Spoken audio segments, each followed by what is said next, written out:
मेरी जेठानी मेरी सौतन बनेगी। मीरा देवी के दो बेटे थे, जिसमें से बड़ा बेटा विनोद और छोटा बेटा मोहन था। मीरा देवी की बड़ी बहू चांदनी एक मॉडल और छरारी काया वाली सुंदर लड़की थी, तो वहीं मोहन की पत्नी पायल गरीब घर की सांवली सूरत वाली लड़की थी।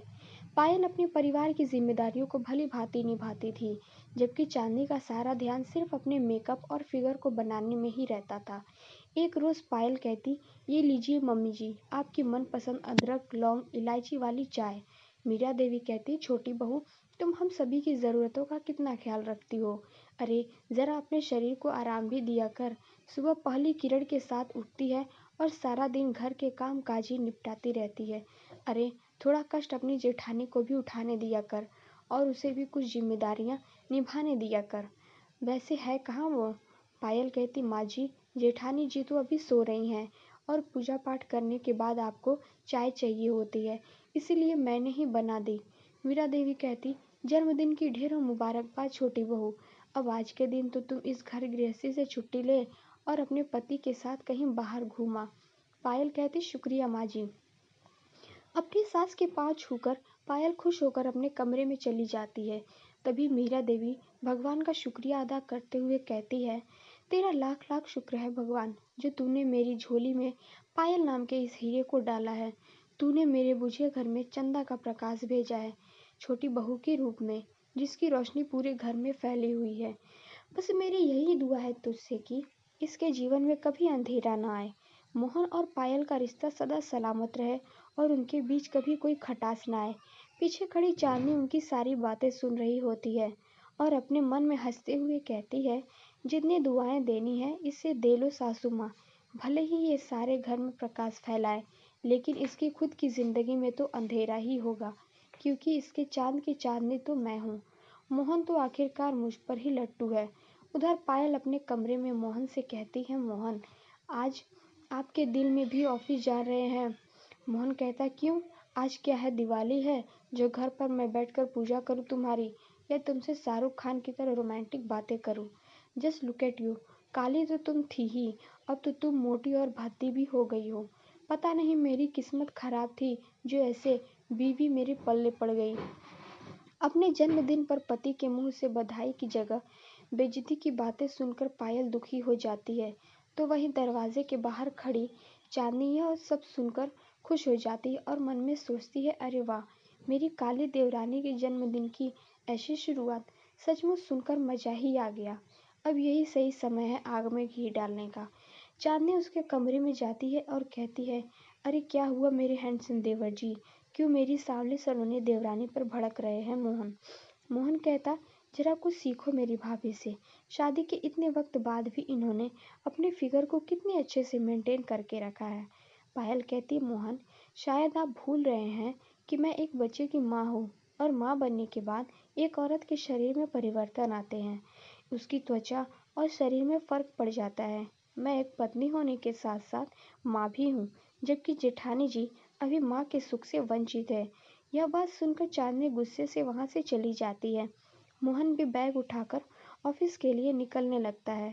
तभी उसका बेटा बंटी स्कूल के लिए तैयार होकर आता है और मोहन से कहता है, पापा, आज मेरी स्कूल वैन नहीं आई, क्या आप मुझे ऑफिस जाते हुए स्कूल ड्रॉप कर देंगे प्लीज़?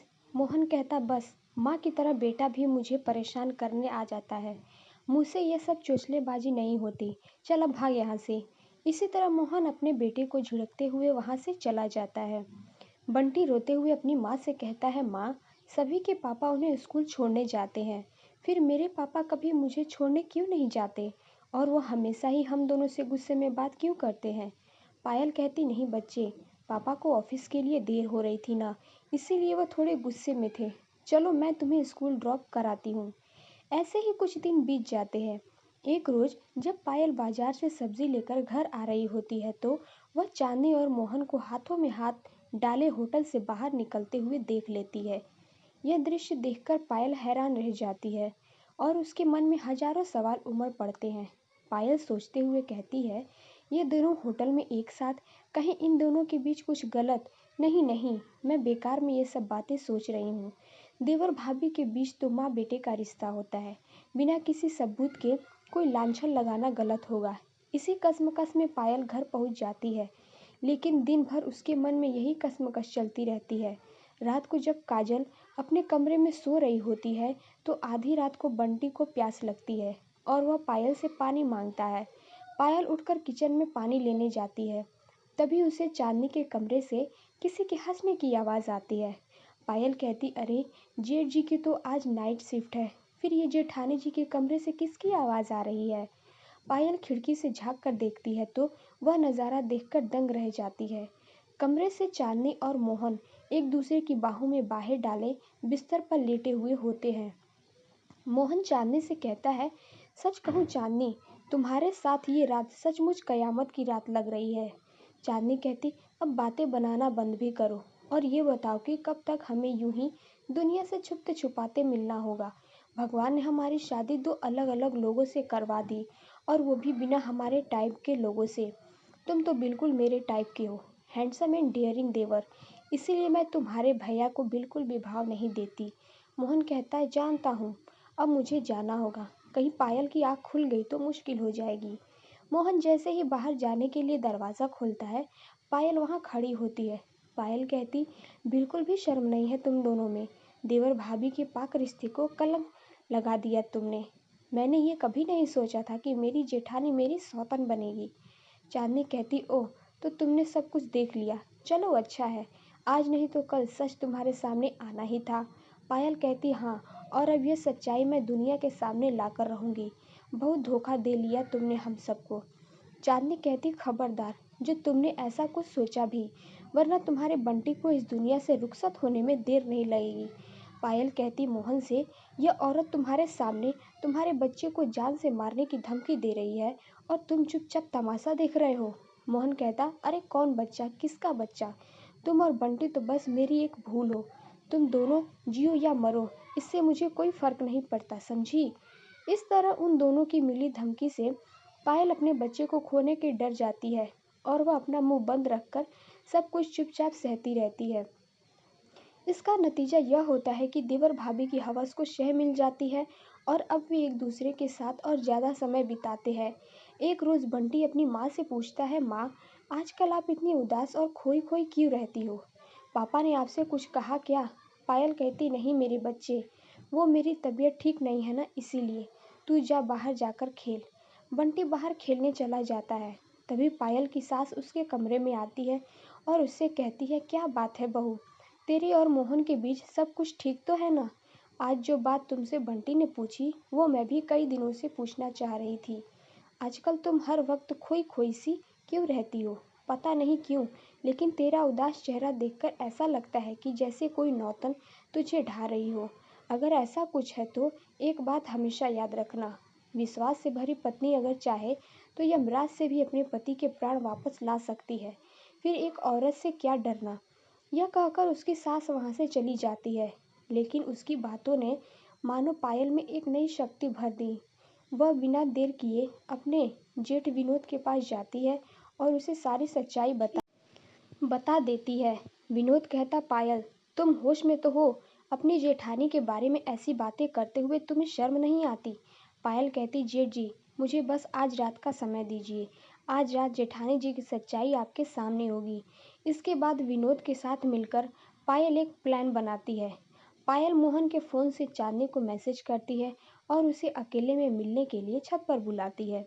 कुछ देर बाद चांदनी छत पर जाती है और पीछे से जाकर मोहित के गले से लिपट जाती है। वह कहती है, क्या हुए मेरे हैंडसम देवर जी, आधी रात तक सब्र नहीं हुआ जो मुझे छत पर ही बुला लिया। चलो अच्छा है, रोज़ रोज़ चार दीवारी में रोमांस करते करते मैं भी बोर हो गई थी। आज खुले आसमान के नीचे रोमांस करने में मज़ा आएगा। अब कुछ कहोगे भी या यूं ही पीठ घुमाते खड़े रहोगे? चलो अब मुझे जल्दी से अपनी बाहों में भर लो। जैसे ही वह यह कहती है, मोहन के कपड़े पहने खड़ा विनोद उसे जोरदार थप्पड़ मारता है। इसी के साथ छत की लाइट जल उठती है और सभी वहां आ जाते हैं। चांदनी कहती, विनोद तुम? विनोद कहता, हाँ मैं। इतने दिनों से तुम मुझे धोखा दे रही थी, मुझे बेवकूफ़ बना रही थी, और तुम मोहन, अपने ही भाई की पीठ पर छुरा घोंप दिया तुमने। अगर आज पायल मुझे तुम्हारी सच्चाई नहीं बताती तो यह घिनौना सच कभी मेरे सामने नहीं आता। आज के बाद तुम दोनों से मेरे रिश्ते खत्म। चांदनी कहती, नहीं विनोद, ऐसा मत कहो, मुझसे रिश्ता मत तोड़ो, मुझसे भूल हो गई। विनोद कहता, अपनी अय्यासी को भूल का नाम मत दो समझी, अब निकल जाओ मेरे घर से। मोहन कहता, पायल तुम तो मुझे समझो, आखिरकार मैं तुम्हारे बच्चे का बाप हूँ, तुम्हें हमें हमारे बच्चे का वास्ता। पायल कहती, जिस बच्चे को मौत के घाट उतारने की बात कह रहे थे, आज उसी का वास्ता दे रहे हो। मोहन कहती, बंटी बेटा अपने पापा के पास आओ। बंटी कहता, दूर रहो मुझसे, आपने मेरी माँ का दिल दुखाया है, उन्हें धोखा दिया है, चले जाओ हम दोनों की ज़िंदगी से। मोहन कहता, माँ मैं तो आपका बेटा हूँ, आप तो मुझे माफ़ करेंगी ना। मीरा कहती, अपना ये मनहूस चेहरा लेकर निकल जाओ मेरे घर से। अरे तू मेरा बेटा नहीं, बल्कि मेरी कोख से जन्मा कलंक है, कलंक। इस तरह चांदनी और मोहन की हवस के कारण 4 जिंदगियां बिखर जाती है। कुछ साल बीत जाने के बाद विनोद और पायल बंटी को माता पिता का प्यार देने के लिए एक दूसरे से शादी कर लेते हैं। वहीं मोहन और चांदनी जेल में सड़ते हुए अपने आगे की ज़िंदगी काटते रहते हैं। तो दोस्तों, कैसी लगी कहानी कमेंट बॉक्स में ज़रूर बताएं। चैनल को लाइक सब्सक्राइब